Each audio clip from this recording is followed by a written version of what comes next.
Hello, welcome. Namaste, everybody.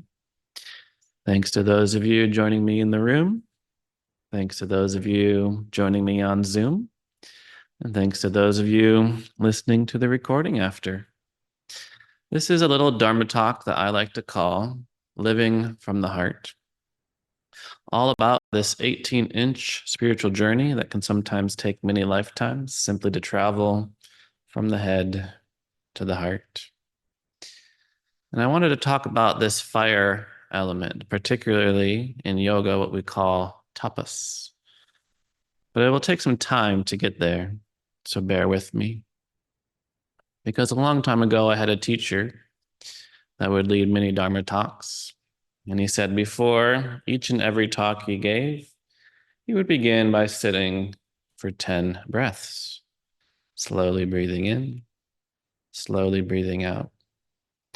And this allowed the mind to become calm and to make sure the words were coming from the right place. And I found this is a wonderful practice to bring into any activity in our life. The next time you sit in front of your computer to begin your work, sit for 10 breaths, breathing in, breathing out. And you might find it will transform the nature of your work.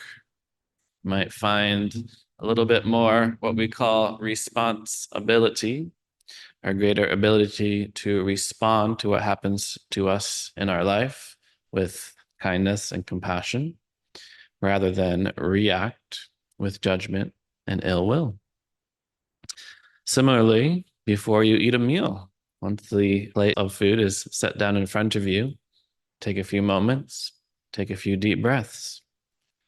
And you might find with a calm mind, we are able to enjoy our food much more. So any activity really is often boosted by a calm mind and an open heart, or simply coming from a place of stillness. But before a Dharma talk in particular, my teacher encouraged, if you are going to speak, if you are going to expound on any spiritual teachings, you should ask yourself, is anything I am about to say going to be more enlightening, educational than the silence itself? Are there any words that we could convey that could possibly communicate the profundity of stillness, of silence, of emptiness, or shunyata, as we say? Because when you do look into all sorts of spiritual teachings, you will find a certain joy is to be found in silence. Meister Eckhart says, nothing in the universe resembles God so much as silence. And Father Thomas Keating says, silence is God's first language. Everything else is a poor translation. I love that line. Silence is God's first language. Everything else is a poor translation. Whatever we say about God is more unlike God than saying nothing. If we do say something, it can only be a pointer toward the mystery, and that can never be articulated in words. All that words can do is point in the direction of the mystery. Let love alone speak. So before we talk about any words and concepts like tapas, we have to begin to consider what role do words play in the spiritual life? Because in general, they do get a pretty bad rap. The very first line of the Tao Te Ching by Lao Tzu, perhaps one of the most infamous lines in the sacred texts, is that the Tao that can be told is not the eternal Tao. The name that can be named is not the eternal name. And it's such an interesting juxtaposition that these two lines are the introduction. They're the very first things that you hear when you begin to read the Tao Te Ching. So if the Tao that can be told is not the eternal Tao, well, you might as well just close the book and put it aside at that moment. But if you do continue reading, you will find Lao Tzu saying, those who know don't say, and those who say don't know. And you're like, but you said that. You wrote it down. So Zen teachings too are often described as a finger pointing at the moon. And many people get awfully caught up and attached to the finger. And the finger represents words, and the moon represents that which goes beyond words. So there is a certain deficiency that words have to point out a beautiful moon, which, of course, if I told you about the moon and how beautiful it is, no words could possibly encapsulate seeing it yourself. So no words about enlightenment, about awakening, about Satori could possibly encapsulate the actual experience of these things. In the Upanishads, too, it is said, if you think you know Brahman, you do not know Brahman. If you do not know Brahman, then you have begun to know. It's a slight paraphrasing of the actual phrase because it's a little bit more confusing. It is known to him to whom it is unknown. He knows it not to whom it is known. Essentially, if you think you know, you have no idea. So we see the diminishing of the usefulness of words in the Zen tradition, in the Taoist tradition, and in the Hindu and yoga tradition of the Upanishads. And we also see it in Judeo-Christian religions. There's a story of St. Augustine who's busy writing in a book. And a young boy comes up to him and asks him, what are you doing? And he says, oh, you see, I'm writing a book about the Holy Trinity. I'm writing a book about God. The boy says, very interesting. And this monastery was on the coast. So the boy went down to the beach and he dug a little hole in the sand. And with just a little thimble full of water, he would go to the ocean and put it in the hole and go to the ocean and put it in the hole and go to the ocean and put it in the hole. And St. Augustine, after seeing this happen a number of times, went down to the beach and says, what are you doing? And the boy says, oh, you see, I'm going to put the entire ocean into this hole. St. Augustine says there's no way you can put the entire ocean into a small hole in the sand. And as you could probably predict, the boy said, well, there's no possible way you can put God into a book. There's no possible way you can encapsulate the divine in words and scripture. So we have these stories abound. We have so many stories about not to get so caught up in words themselves. And there's a few different ways we can approach this stance. The first one, essentially, is that words are a raft. And this is a common metaphor you will see in many teachings, that when you get to the banks of a river and you need to cross the river, of course, a raft will greatly help you on your path. Now, when you use the raft to get to the other side of the river, you're not going to pick up the raft and take it with you. The raft has served its usefulness. So words themselves are also a vehicle. They can get us to a certain understanding, but once we get to that understanding, we can let it go. The other metaphor that people often use in the Zen tradition is that if you are knocking on somebody's door, and apparently they used to do this back in the day, you would pick up a stone or a rock or a brick from the entryway and you would bang it on the door to make a louder sound. And when the person finally hears the sound and opens the door, you set the brick down. It's served its function. So words are useful. Reading the Tao Te Ching can be extraordinarily useful, which is why it is one of the most translated sacred texts that we have on this planet. The Tao Te Ching and the Bible are always neck and neck with which book is going to be more translated and more published. But another important thing to take from the usefulness of words on the spiritual path is that they're almost like directions. They're like the Google Map directions. Go 100 feet down this block, turn right, go this way, turn left. They are telling us to do something. So if we don't do it, they won't be very useful. So we have to walk it. Words are a map and not to be confused with the territory. So it's often said that if the Buddha was right here, he could not force you or get you to become enlightened. If Jesus was here, he could not force you or bring you into the kingdom of God. You have to do the work yourself. This is why we have Patanjali's Ashtanga system, an 8-step system, why we have the Eightfold Path in Buddhism, 8 steps to take on this path. Just reading about the Ashtanga system will not put you on the path. However, it is a wonderful guide.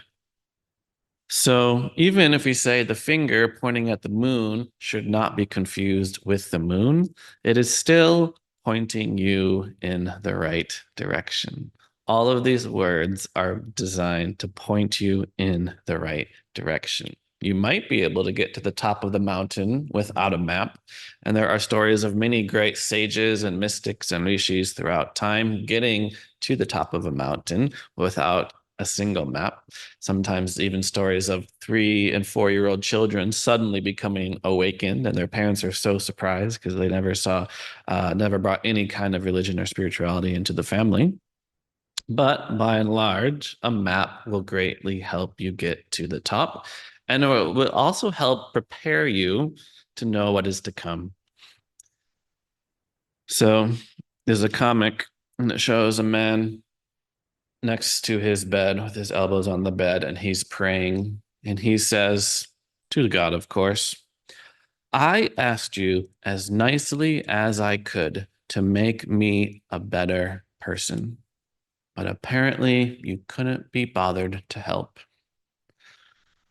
We expect other people to do the work for us, but we have to do the work ourselves. Another story of a person praying. Every day, this person would go to the church and pray in front of this beautiful statue of a divine being. And he would say, please, please let me win the lottery. Please, please let me win the lottery. A week goes by. Please, please let me win the lottery. Another week goes by. Finally, the statue becomes so exacerbated, it comes alive, looks down at this person and says, please buy a ticket. So you're not going to win the lottery if you don't buy the ticket. You're not going to attain whatever it is you're seeking to attain on the spiritual path without doing the work. So words, they can be a raft. They can also be directions.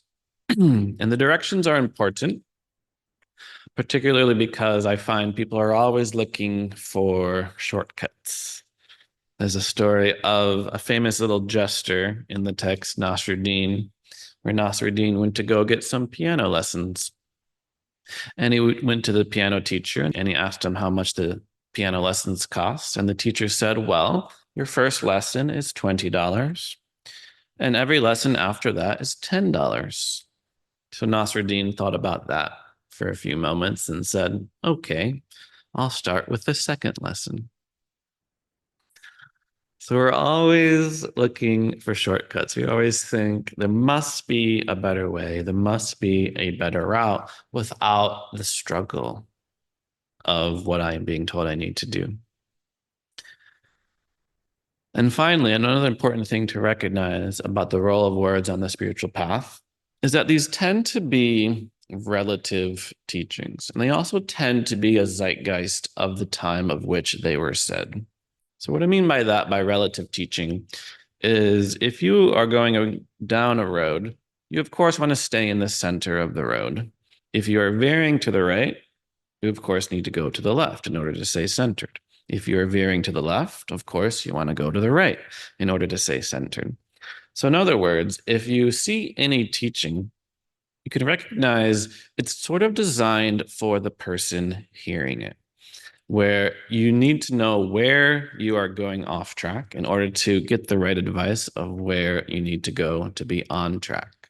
So when you do see even like a guru or somebody giving people opposite advice, well, if one person is going to the right, they need to go to the left. If one person is going to the left, they will need to go to the right. So the same idea and the same advice and the same recommendation could be perfect for somebody and not at all what somebody else needs. So I also really enjoy Thich Nhat Hanh's understanding that you cannot have love without understanding. Understanding is the bedrock, the foundation of love. In order to even help somebody, you have to know where they are, you have to understand them in order to give them the proper direction. Otherwise, you jump into what therapists call premature problem solving. You immediately go to the solution rather than listen to understand what somebody needs. So not only do these teachings tend to be relative, but they also tend to be a zeitgeist of the time. So, for example, around the time when the Buddha lived, the predominant spiritual teachings in ancient India were the what are sometimes referred to as Vedanta or the Brahmanical teachings, which basically said that the underlying substrate of everything in this universe is Brahman. Everything is divine. Every single particle on this planet is divine. And you too have your own divine self that is known as the Atman. And as happens in many spiritual schools, there's always branches. So you have Dvaita schools or dual schools that say you are the Atman and here's the Brahman.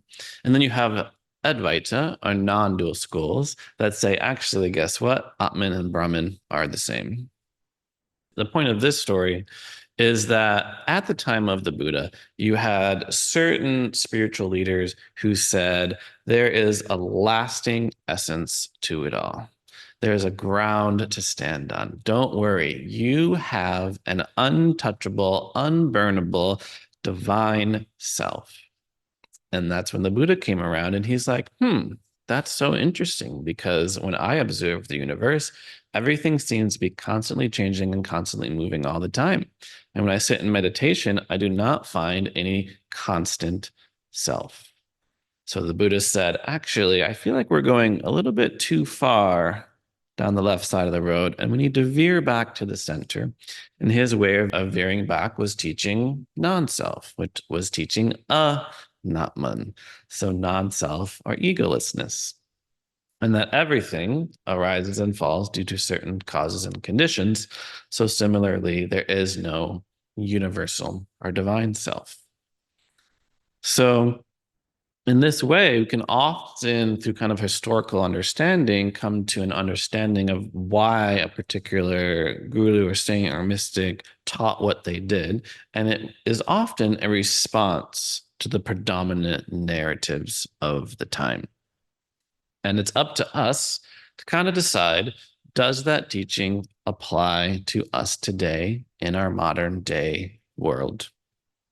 So the interesting thing about the Buddha is that he is described as a physician, where if you go to the doctor and you are sick, and if you have a good doctor, you expect the doctor to tell you what condition you have. You expect them to tell you the cause of the condition. You expect them to tell you if there is a treatment and if there is a cure, and then what that treatment is. And that essentially right there is the sum of the Four Noble Truths.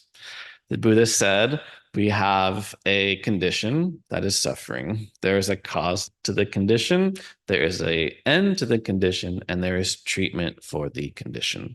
So just as if you have a cold, the doctor will say you have the common cold, it's caused by a virus. And fortunately, we don't have a perfect cure, but we do have some things that you can try. So what I often say is that another thing that the Buddha diagnosed the human condition with is what I like to refer to as CNST, chronic non-stop thinking. And this is something we very much still suffer from today.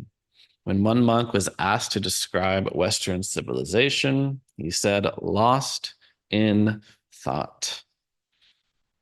And most people, especially nowadays, live from the shoulders up. This is why yoga is such medicine for the modern world, because we have to come back to everything below the shoulders which isn't just the body, but of course the heart is here too, and also our emotions and our source of our intuition.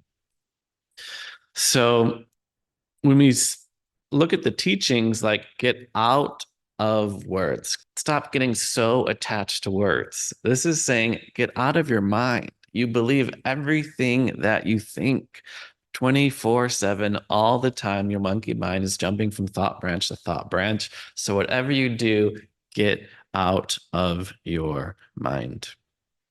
So we have to recognize, are we continuously caught up in conceptual thinking of words, or can we drop into the body, into the heart, into this moment right here, right now? So in summary, words are useful as they are a vehicle if we take heed of their teaching. So when we do hear that we are caught up in chronic nonstop thinking and we just continue to think about it, that's not going to do anything. But if we can drop out of the mind and come into the body, that is the path that we can begin right here and right now. And if the teaching applies to our current circumstances. So, as a writer and as a poet, I love words. I think they're extremely powerful. And a lot of times we use words without even knowing what they truly mean. So, an example is one of my favorite words, companion. And if there's any Spanish speakers here, you know that con means with and pan means bread. So, what is a companion? It is somebody that you share bread with. Similarly, we have this word compassion. And we have that same kun, which means with, but the passion in this case comes from pati, which means to suffer. So the lesson we have embedded in this word of compassion is that if you want to really be compassionate with someone, you have to join them. You have to be with them. You have to suffer with them. It is a joining. So we cannot from afar be compassionate to somebody. It is actually a shared experience, which is why Pema Chodron says that compassion arises from commonness and not difference. So another word I think is quite interesting is the Sanskrit word Trishna, which sounds a lot like Krishna, but it also sounds a lot like thirst. So when we say that the Buddha diagnosed the human condition as being one of suffering, he said that the root of said suffering is Trishna. It is thirst. It is a constant, ceaseless, endless longing, desire, and wanting that keeps us from simply being present in the here and in the now. So all of this is a segue to our word of the day, which is tapas. And tapas is not small plates of delicious Spanish food, at least it's not in this case. Tapas is a very crucial Sanskrit concept. And it's so important that Patanjali in his Yoga Sutras even mentions it twice. So out of the 8 limbs, out of the 8 steps, out of the 8 directions of Patanjali's Ashtanga system, step number 2 is our niyamas. And these are things that we are supposed to do. So again, if you don't do them, if you just read this Yoga Sutras without applying them to your life, they're not going to be very effective. So saucha, for example, or purity is one of the niyamas. We're supposed to practice purity of the body and the heart and the mind. And tapas is another step, is another niyama. And it's so important that later also in Patanjali's Yoga Sutras, he defines this practice of Kriya Yoga. Whenever you heard the word Kriya, you have to think action. It comes from the Sanskrit Kri, which means to act. And it's also where karma comes from, meaning action. So karma, Kriya can both mean action. Again, pointing to these are things we have to do. And he defines Kriya Yoga as 3 things. Tapas, which I'll define in just a moment, self-study, and believe it or not, surrender to God. We don't have time to talk about surrendering to God today because our focus today is on tapas. And when you look at most translations of this word, you will find it translated as discipline, meaning we must be disciplined in our practice. And like any word, we can unpack a lot of what discipline means. It's not punishment. A lot of people think if they're suffering, if their back really hurts in their meditation, that's a good thing. This is all part of tapas. Just as if a kid misbehaves, you discipline them. This is not the discipline that we are talking about. The discipline of tapas is the same root as disciple, which means teacher, which means to impart wisdom. The basic idea being that if you're a teacher sitting in front of the room, no matter what you say, if your room is running around, if all the kids in your room are running around and not paying any attention to you, no knowledge is going to be imparted. So the basic idea is if we want to gain knowledge and wisdom on the spiritual path, we must have discipline to sit in our chairs, our proverbial student chairs, and pay attention to the teacher. So like those little bone necklaces that you find in meditation communities, a bone, kind of like a dog bone. It says sit, stay, heal. This is the attitude that we bring. We have to discipline ourselves to sit and be in one place.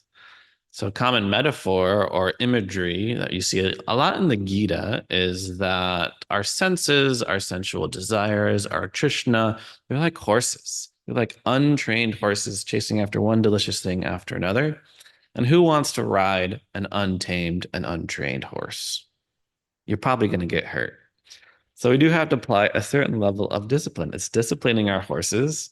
And if you like horses or the monkey mind or the puppy mind, it's all the same. We are disciplining the mind in order to gain a certain level of knowledge on the path.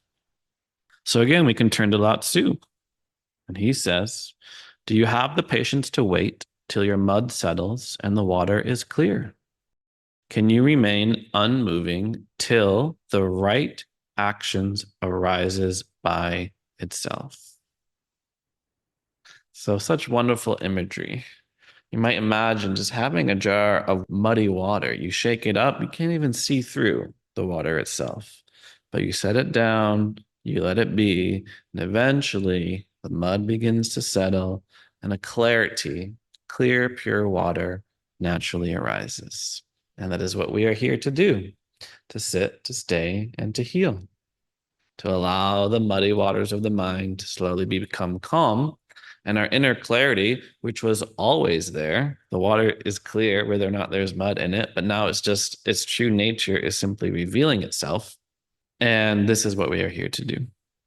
So there's a certain consistency, there's a certain discipline to this practice.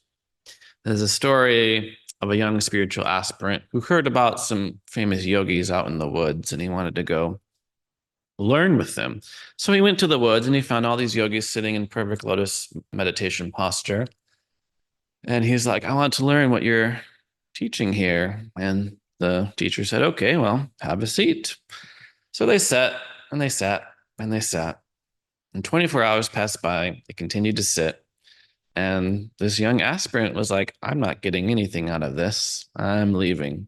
So he left and went home and went about his affairs for a few days. And it was like, maybe I missed something. Maybe they do have something to teach. So he went back, and sure enough, there were the yogis meditating full lotus position, watching their in-breath and out-breath. And the leading teacher there goes, what is it with you and all this ceaseless coming and going?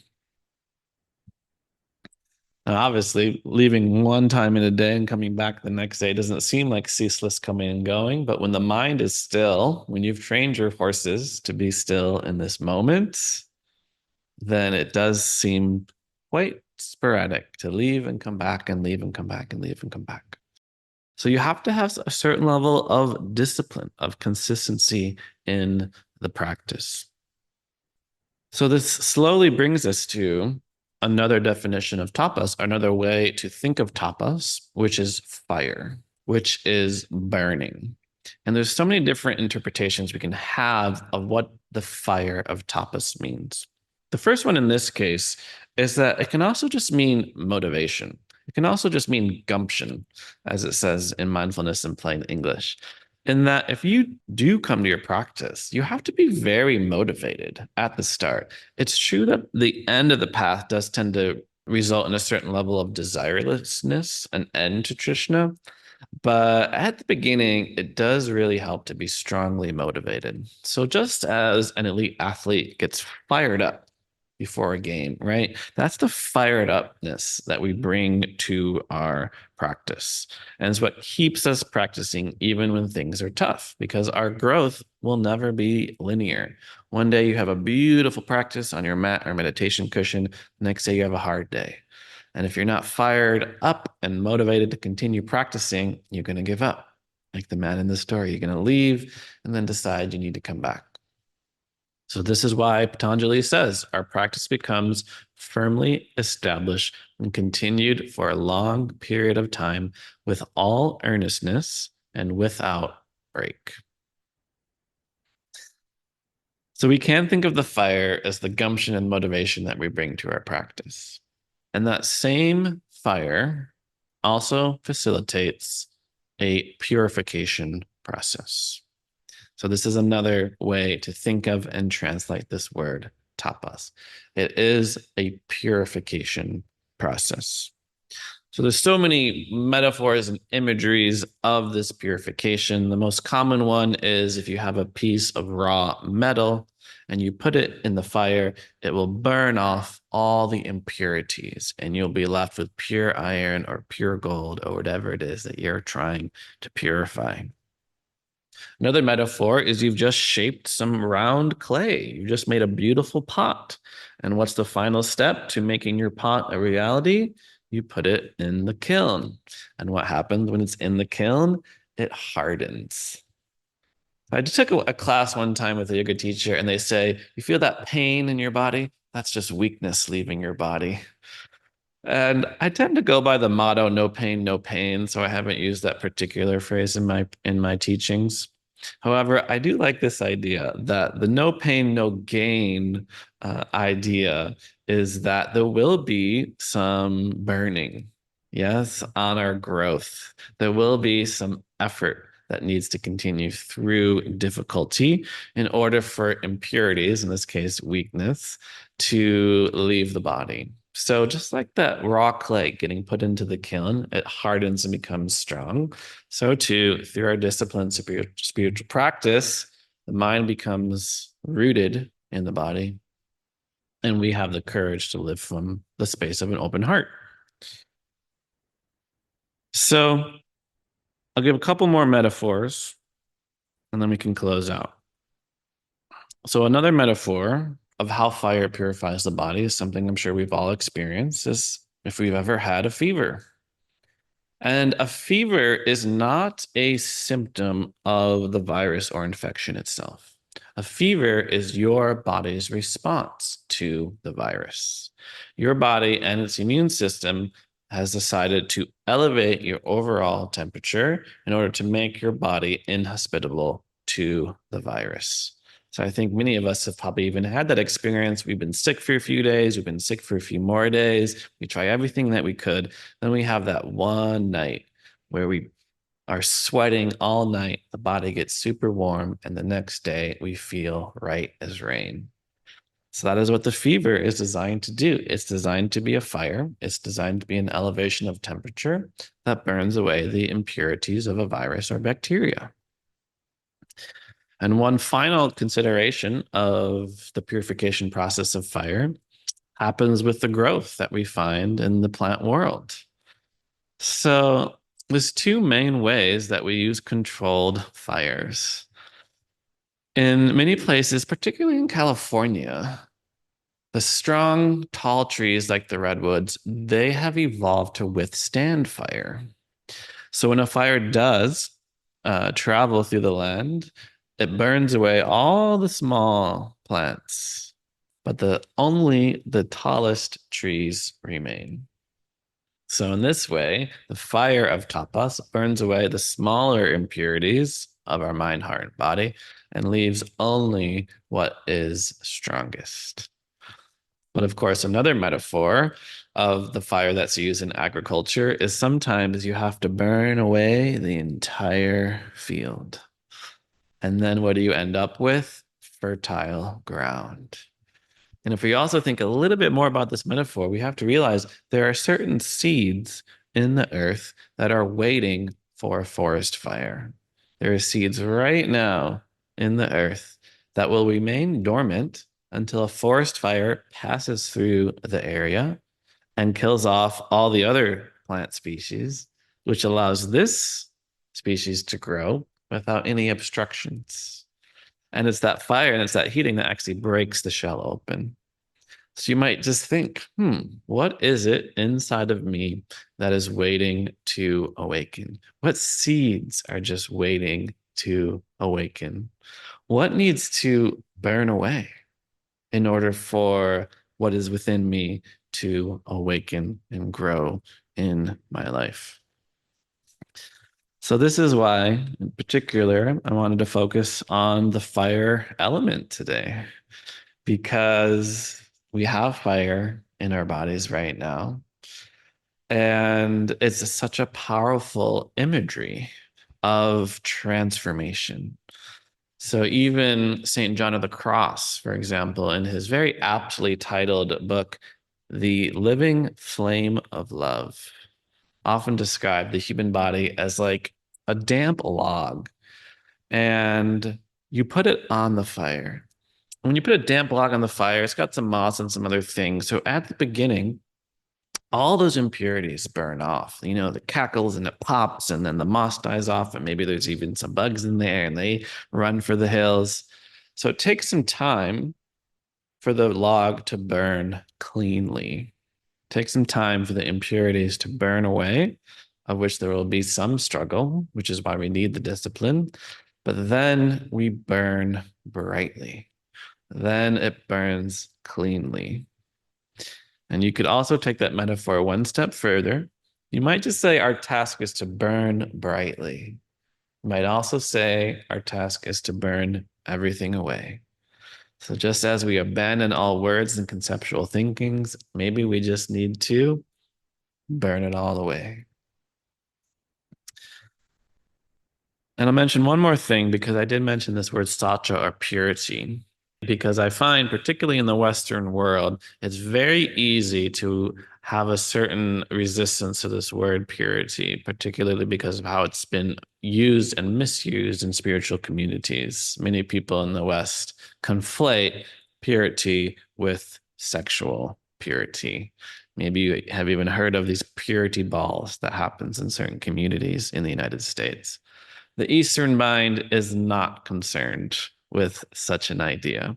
To an Eastern mind, impurities are hatred, ill will, egotism, anger, things that cause pain, violence, and suffering in the world.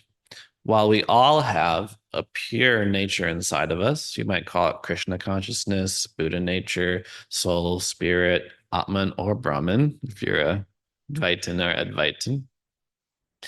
And this pure nature, just like a diamond, it just irradiates light, pure light. So the pure processes inside of us are love, compassion, joy, peace. These are what is pure. These are actually the big trees that will remain standing when all those impurities of hatred, judgment, ill will, jealousy, envy, resentment slowly burn away with the fire, simply the fire of your practice.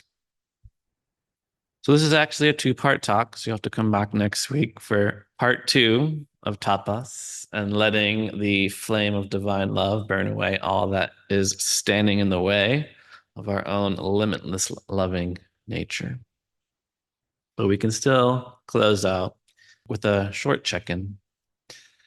Returning to our straight spine, returning to relaxed shoulders and resting hands. You might close the eyes or keep them slightly open. And check in. You might check in with what is burning inside of you. Almost like the motivation or calling of an artist to bring something into the world. We all have a deeper calling and a deeper purpose. Maybe that's what's burning inside of us. And as we also reflect, what is waiting to awaken? What seeds are inside of you just yearning to break out of their shell, to blossom? What seeds of love, kindness, compassion, acceptance, peace, non-judgment? We're simply waiting for the right conditions.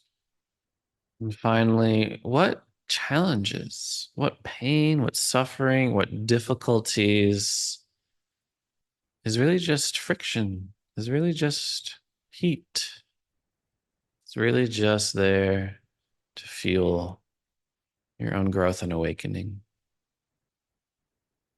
Just like when you stop a car very fast, the brakes will get warm, get hot. What resistance is serving us?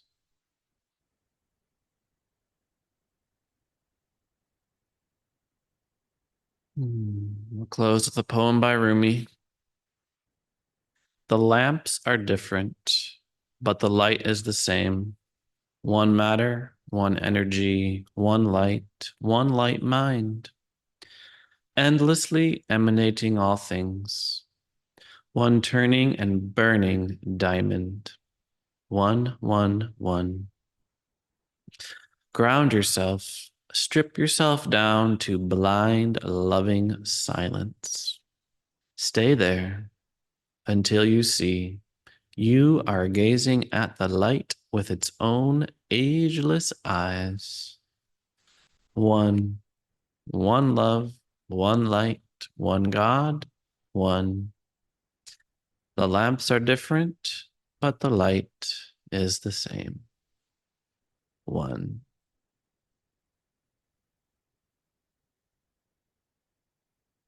The lamps are different, but the light is the same. And that one light, that one turning and burning diamond within me honors and recognizes the turning and burning diamond within you, for the light is the same.